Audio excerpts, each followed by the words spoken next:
I opened the door to my studio and found chaos. My brother Jake was in the center of the room, a sledgehammer in both hands, pulverizing the $15,000 mixing console I'd saved years for. My sister Emma stood off to the side, phone held up, recording like it was a show. "This is what happens when you hoard everything and won't help your family," she announced to whoever was watching. Jake glanced back, sweat on his brow, hammer poised. "Maybe now you'll learn to share," he snarled. What they didn't understand was that a single call from me could ruin them.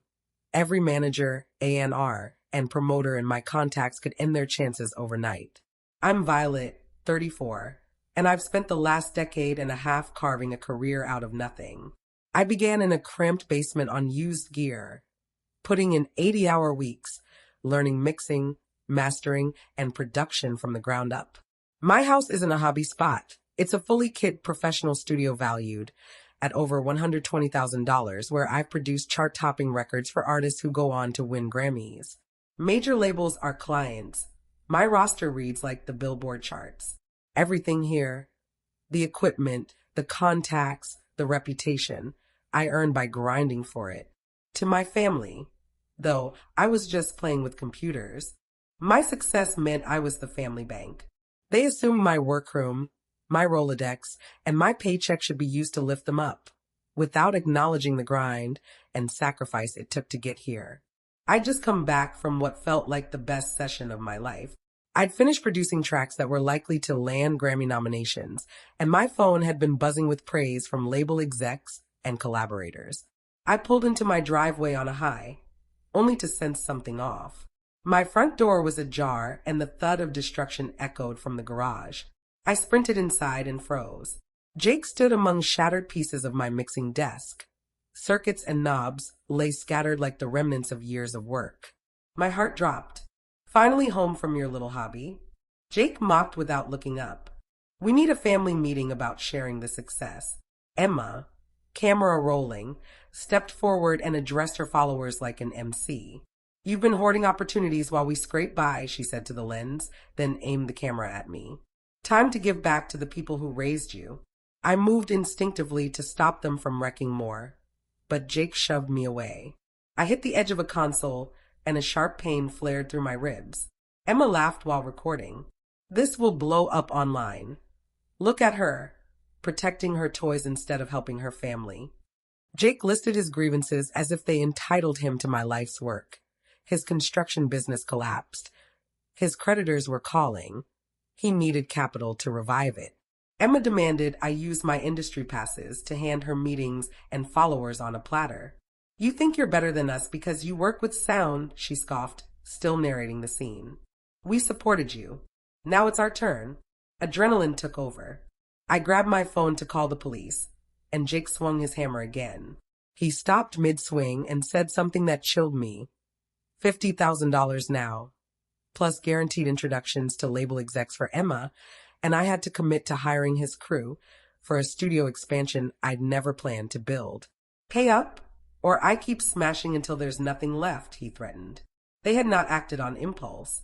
Over the next couple of days, the truth emerged. This had been plotted. Emma produced a spreadsheet cataloging my gear, estimating resale value, and outlining who she could pitch to in the industry. Jake had prepared a demand sheet that looked disturbingly like a business proposal. He waved a list of my contacts as his bargaining chip. "I've already told my guys you're hiring them for a big job," he said with a smug satisfaction that made my stomach churn. I sat there, watching the people I loved cross a line I never thought they would. Every smash fader and broken module felt like a betrayal, not just of my property, but of the countless nights, low pay, and missed family events that built the person they were trying to strong-arm. This wasn't about money alone.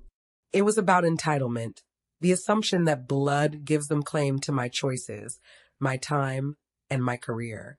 I tried to reason with them, to remind them of the nights I slept on studio couches and the times I turned down chances that might compromise an artist's vision. I explained how relationships in this industry aren't favors you can hand out like leftovers, they're reputations you guard. But reason landed like rain on concrete. Emma filmed my explanations and clipped them into a narrative for her followers. "See? She won't help." Jake, meanwhile, called friends to corroborate his claim on my future business. The emotional weight was heavy.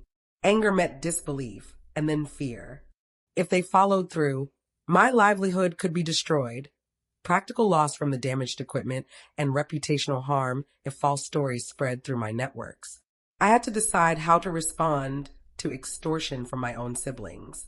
This is a story about work and worth, about how success built from scratch can be mistaken for an inexhaustible resource by those closest to you. It's about the moment you realize beloved family members may view you as a means to their ends. And it's about the cost of boundaries, how defending your life's work against people who should know better can feel lonelier than any other battle.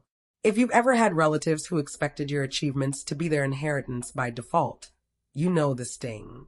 That night, watching the sledgehammer fall against an instrument of my career, I learned that love can sometimes come with a price tag, and sometimes the hardest choices are the ones that protect what you've built. I begged them not to twist the truth, but Emma did anyway. She uploaded her edited clips online, carefully stitched to portray me as a cold, unfeeling sister who had turned her back on her struggling family. Her followers devoured it. "Family greed at its worst," read one comment. "Imagine being so selfish you won't even help your siblings," said another. Within hours, Emma's fanbase had located my professional pages. They flooded every platform with accusations, branding me greedy, cruel, and heartless. Prospective clients began emailing with concerns about my character, questioning whether they should trust someone who apparently treats family so badly. Jake took it further. He showed up at my house with an entire construction crew, 5 men in hard hats knocking on my door. "Violet owes us work," one of them declared. "Jake said she's got big projects lined up."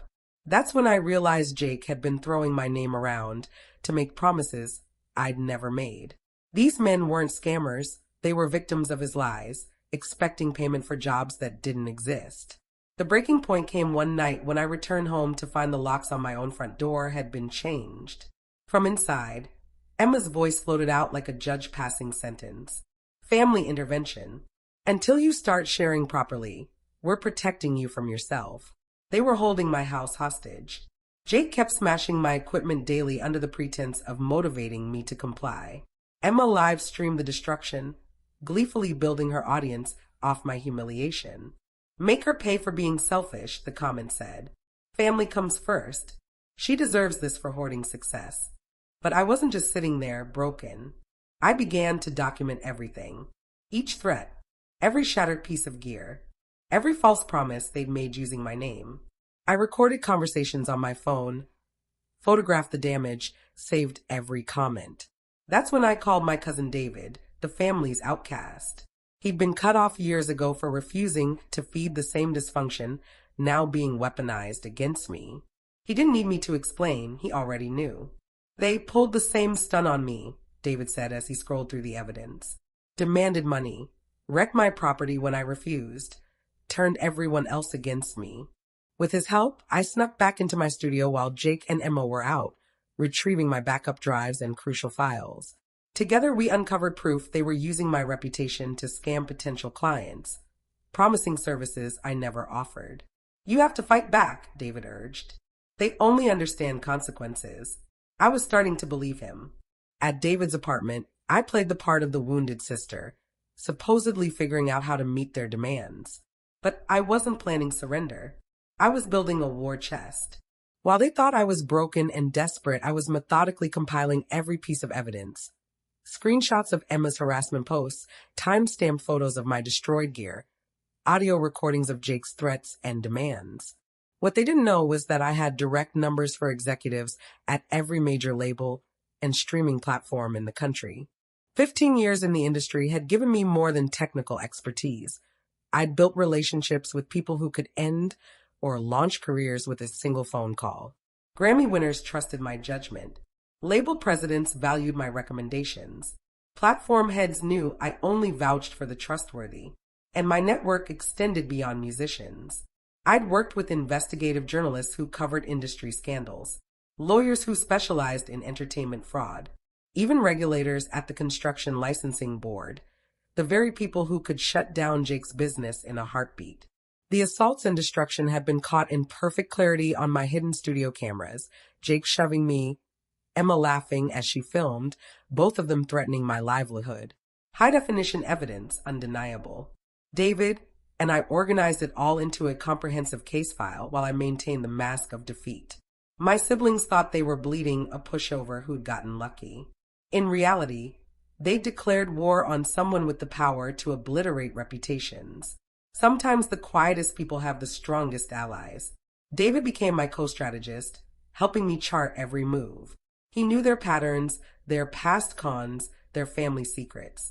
Remember when they pressured Uncle Robert into co-signing Jake's business loan? He reminded me. Or when Emma tricked Grandma into paying for that fake modeling portfolio. Meanwhile, Jake and Emma's arrogance ballooned. Their demands expanded from cash and connections to houses, cars, even full funding for Emma's next career move. They believed I was cornered. They believed I had no options. They were wrong. I had built my whole life around my work as a full-time influencer and music producer. It took years of sleepless nights, endless networking, and thousands of dollars to get where I was.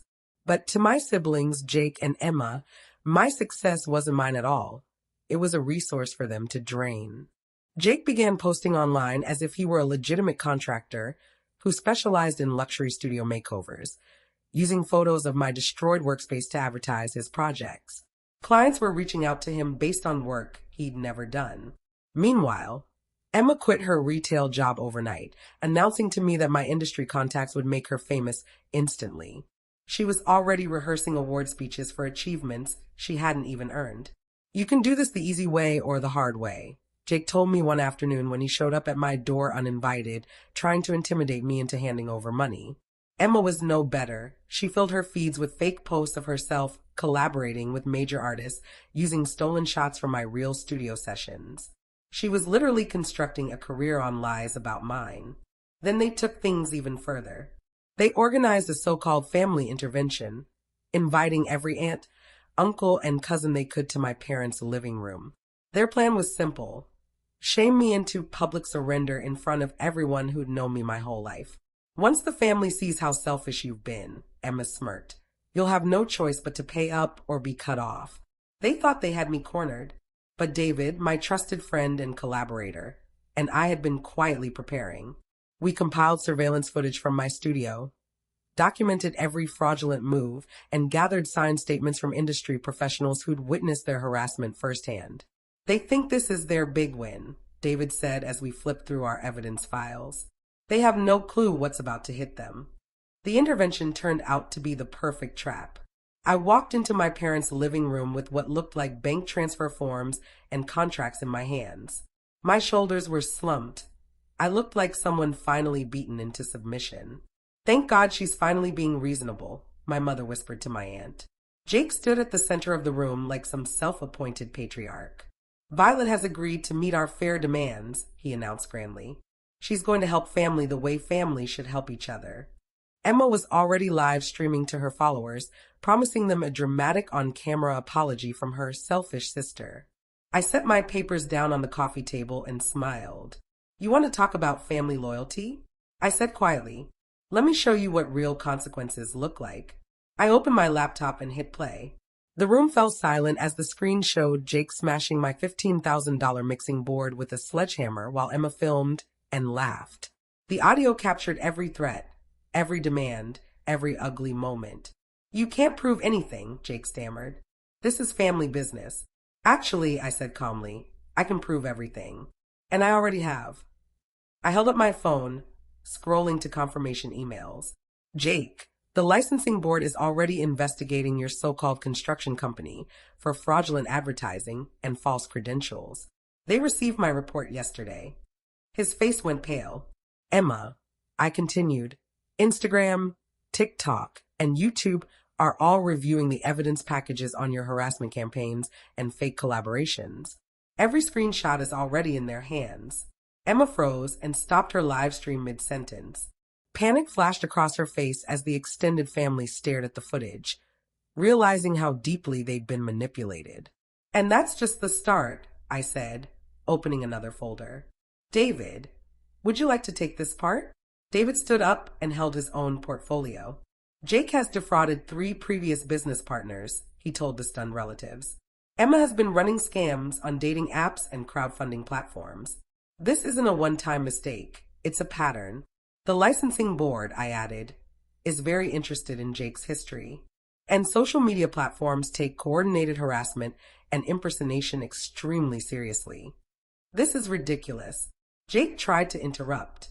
You destroyed my studio thinking I was helpless, I said, cutting him off. Now watch me destroy everything you built on lies. Emma fumbled with her phone, frantically deleting posts, but it was too late. Screenshots of every fake collaboration, every smear campaign had already been submitted. And the best part? I smiled. Every contact I have in this industry knows exactly who you both are now. Within 2 weeks, the fallout hit like a bomb. Jake's construction license was permanently revoked. Investigators found years of false credentials and misrepresentation. Emma was permanently banned from Instagram, TikTok, YouTube, and Facebook for harassment and impersonation. Her influencer career ended overnight when she lost access to every major platform. My contacts ensured that neither sibling would ever work in music or entertainment again. In a tight-knit industry, word spreads fast. Everyone now knew exactly what kind of people they were. The extended family, once so eager to believe Jake and Emma's narrative, came back with red-faced apologies. My parents were mortified by the footage. David and I rebuilt my studio in a new, private location far from toxic access. My career flourished as industry professionals respected how I'd handled the nightmare calmly and decisively. Jake and Emma were left in financial ruin as their scams collapsed. Their reputations were shredded. I enforced strict boundaries, no contact with my siblings, limited supervised contact with relatives who'd enabled them. Some people mistake kindness for weakness until they find out that quiet people often have the loudest connections. Sometimes the most powerful way to handle bullies is to let their own actions implode their lives. If you've ever had family members try to exploit your success, hit that subscribe button for more stories of people who fought back against toxic relatives. Drop a comment about a time someone underestimated your abilities. And don't forget to like this video to support creators telling real empowerment stories.